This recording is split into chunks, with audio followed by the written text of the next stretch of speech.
3, and fly like a perfect catch, Mr. Bill and JJ. Now guys, when you see a hornbill doing that in the wild, you are so very lucky because they're actually in mating season. So naliligaw po ang lalaking galaw na gumagawa niyan. Mas maraming insekto na na-catch ni lalaking galaw ay mas mataas ang chance na sasagutin ni ate girl na galaw. Did you know that they call them monogamous?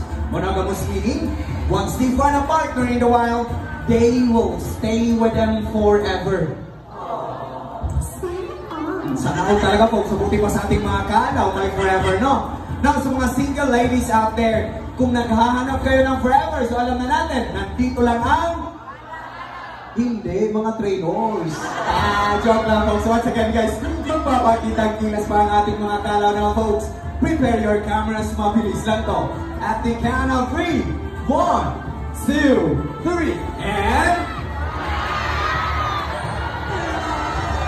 fly! And that is our Philippine Great Hornbill, or also known as the galaw, the alarm clock of the rainforest, because they make noise every morning, noon, and afternoon. Palakpakan po natin ang ating mga galaw folks. At syempre, ating mga floating trainers na Kuya Jimar, Kuya Gucci. Alright now folks, fun fact about hornbills, unlike most birds walk from place to place, hornbills actually hop from place to place, or tumatalon sila as their secondary means of locomotion.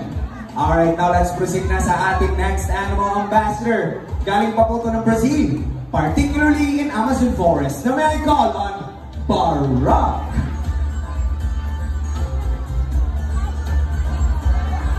Once again folks, that is Barak, our blue and gold macaw, with Kuya Richie. Now Kuya Richie, may pa-presence yan sa ating mga kiddos. Alright, na mga kiddos, mga ates, mga kuyas, lapitan natin si Kuya Richie. Bibigyan kayo ng sunflowers. Don't you worry, don't be scared. Barak won't bite you naman. Pero guys, limit lang po yan folks, ha? Okay, so mga hindi mabigyan ng seeds, okay? Later pagkatapos sa show, you'll be having your own time with our animal ambassadors po. Alright? Ayan, hintay na muna natin si Kuya Richie. O, dahan-dahan, be gentle lang po. Naku po, baka hindi na si Barak ang kakain sa seeds, guys. Kundi si Kuya Richie na. Alright, wait lang natin si Kuya Richie. Pero again, folks, limit lang po to guys, ha? Okay. Wait lang natin si Kuya Richie natin. Okay, mga kiddos, don't you worry. Don't be scared. Mukhang okay na si Kuya Richie. Alright, now folks, once again, this is Barak, our blue and gold macaw with the scientific name of Ara-Ararauna, meaning genius. Why are they called geniuses? Because they have the mental capacity of a 4-year-old child po. So magkasing talino lang ni Barak ang 4 na taong gulang na bata. And just like most parrots guys, si Barak ay may tinatawag na zygodacal feet. What is zygodacal feet nga ba?